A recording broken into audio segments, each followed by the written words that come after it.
चीन के राष्ट्रपति शी जिनपिंग सोमवार से 3 देशों की यात्रा पर हैं। सोमवार को वियतनाम से उनकी यात्रा शुरू हुई है और वे मलेशिया और कंबोडिया भी जा रहे हैं। अमेरिका से टैरिफ वॉर के बीच शी की दक्षिणी पूर्वी एशियाई देशों की इस यात्रा को काफ़ी अहम माना जा रहा है।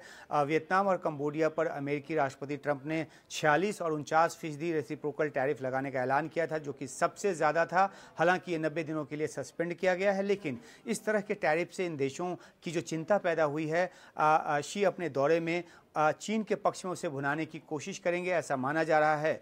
ट्रंप ने चीन पर टैरिफ बढ़ाकर 145% कर दिया। बदले में चीन ने अमेरिका के सामानों पर 125% टैरिफ लगा दिया, लेकिन उसने अमेरिका से 145% टैरिफ पूरी तरह से वापस लेकर सही राह पर चलने और एक दूसरे का सम्मान करने की जो दुहाई है वो भी दी है। लेकिन चीन और अमेरिका के बीच कोई अगर एक समझौता, एक सहमति बनती है तो वो तो जब होगा तब होगा, लेकिन इस बीच चीन की कोशिश वियतनाम जैसे देश का भरोसा जीतने की है।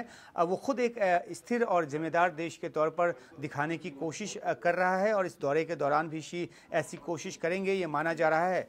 वियतनाम का जो 30% निर्यात है वो अमेरिका को जाता है और 46% अमेरिकी टैरिफ की सूरत में ये बुरी तरह प्रभावित होगा।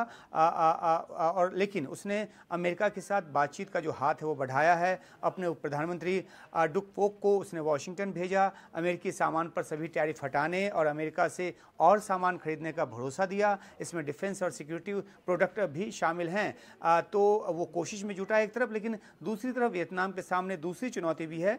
अमेरिका को चीन का निर्यात रुकने के बाद इसे अपने देश में सस्ते चीनी सामान की भरमार का खतरा है, जो इसकी अर्थव्यवस्था को छिन्न भिन्न कर सकता है। और साउथ चाइना सी में चीन के दबदबे के खिलाफ वियतनाम भी अपनी चिंता जताता रहा है। तो शी की बातों में आने की बजाय वो चौकस रहेगा और आर्थिक अपना फायदा तो देखेगा, लेकिन रणनीतिक नुकसान के तौर पर नहीं, ये जानकारों का कहना है। वियतनाम की तरह कंबोडिया और मलेशिया भी ट्रंप के साथ बातचीत के जरिए टैरिफ का मसला सुलझाना चाहते हैं। शी कंबोडिया के दौरे पर 9 साल बाद पहुंच रहे हैं और मलेशिया जो है वो 12 साल बाद पहुंच रहे हैं। कंबोडिया पहले से चीन का मजबूत सहयोगी रहा है। चीन के सहयोग से यहाँ जो है एक नौसैनिक अड्डा भी अपग्रेड किया गया है, तो रणनीतिक साझेदार इस क्षेत्र में है वो चीन का। लेकिन कंबोडिया की जो गारमेंट इंडस्ट्री है, उसके 7.5 लाख से अधिक जो कामगार हैं वो और वहाँ का जो 25% उत्पादन है कंबोडिया का, वो अमेरिका जाता है। शी अपने दौरे में कंबोडिया को अपनी तरफ खींचने की कोशिश बेशक करेंगे, लेकिन कंबोडिया की अर्थव्यवस्था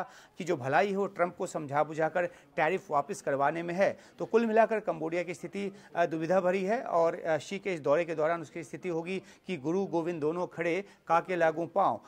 और अगर मलेशिया की बात करें तो मलेशिया इस बात का ऐलान कर चुका है कि शी का जो दौरा है मलेशिया का, वो सरकार की उन कोशिशों का नतीजा है जिसके जरिए वो चीन समेत तमाम देशों से अपने व्यापारिक संबंध बेहतर करना चाहता है।